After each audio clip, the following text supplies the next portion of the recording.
Bună ziua și bine v-am găsit! Bună ziua, bine ați venit!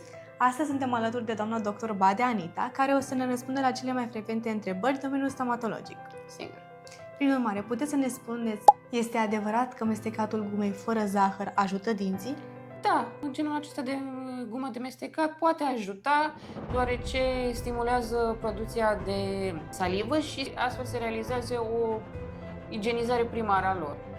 Cum o recunoaștem gingivita? Semnele de gingivite sunt în primul rând date de culoarea gingiilor, este roșiatică, un roz închis spre roșu, sunt mult mai inflamate și sensibile și, bineînțeles, sângerează la periaj.